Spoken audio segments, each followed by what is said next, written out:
Chapter 4: The Crucible of Battle. Unforeseen consequences. The victory celebrations were muted, a somber affair punctuated by the silent grief of those who had lost loved ones. The joyous revelry expected after such a hard-fought battle was absent, replaced by a pervasive sense of weariness and the heavy weight of sacrifice.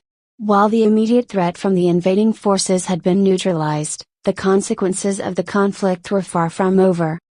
The Obsidian Pass, once a formidable natural barrier, was now a scarred wasteland. The earth was churned, pitted with craters from the intense magical bombardments.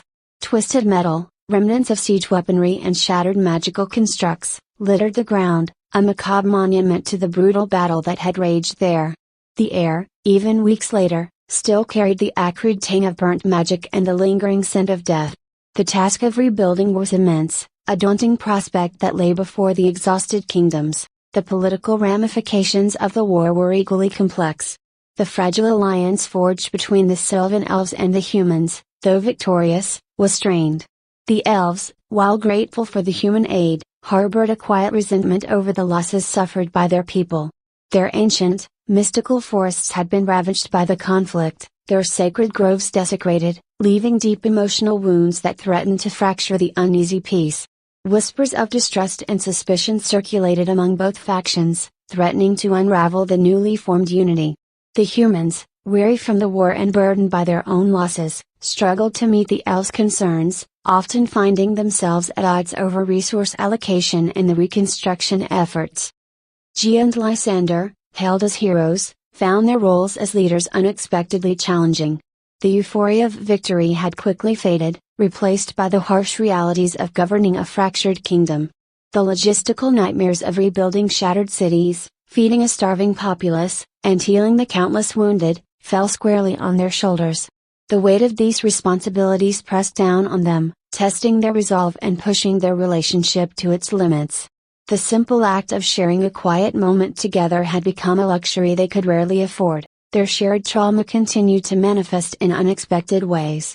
Lysander, haunted by the image of the young Sylvan archer he had failed to save, retreated into himself, his usually jovial spirit replaced by a brooding silence. He found himself constantly reliving the battle, waking in cold sweats, the shrieks of the dying ringing in his ears.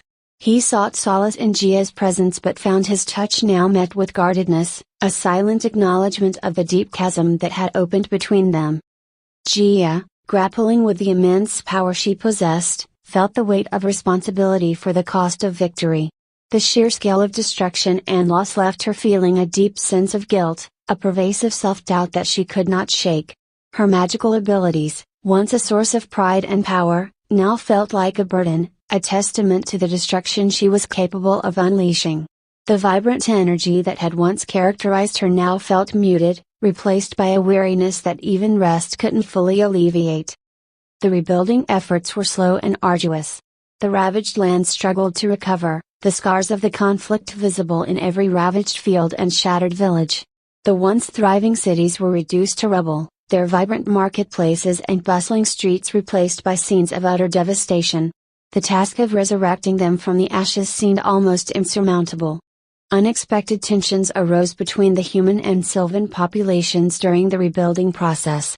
Disagreements over resource allocation, land usage, and the rebuilding of sacred sites fueled a simmering resentment that threatened to reignite the conflict.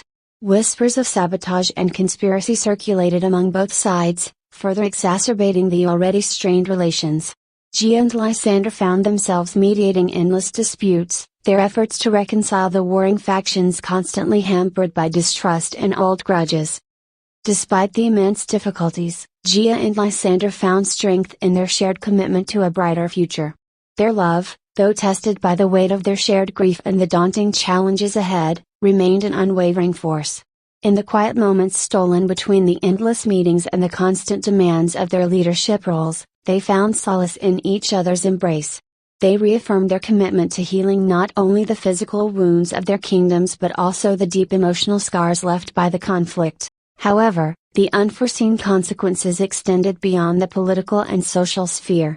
The magical landscape of the kingdom was forever altered.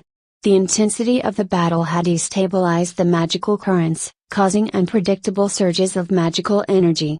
Strange anomalies began to appear, wild, untamed flora sprouted in previously barren areas, and strange creatures emerged from the depths of the forests. Rumors of magical beings stirred from their slumber, and creatures warped by the chaotic magic added a new layer of complexity to their already daunting challenges. The land itself seemed to cry out in pain, a testament to the catastrophic scale of the battle. The unforeseen consequences of the battle had reshaped the kingdom, not just physically, but also magically and politically. The landscape had been altered, the delicate balance of power shifted, and the deep wounds of the war remained fresh. Gia and Lysander were not just tasked with rebuilding their kingdom but with navigating an unpredictable and volatile new reality. Their love, their strength, and their unwavering commitment to each other would be tested beyond measure in the long, arduous road to recovery. The seeds of a new dawn had been planted, but the journey to reach it would be fraught with danger and uncertainty, a testament to the enduring consequences of the crucible of battle. The true test of their love and their leadership was yet to come.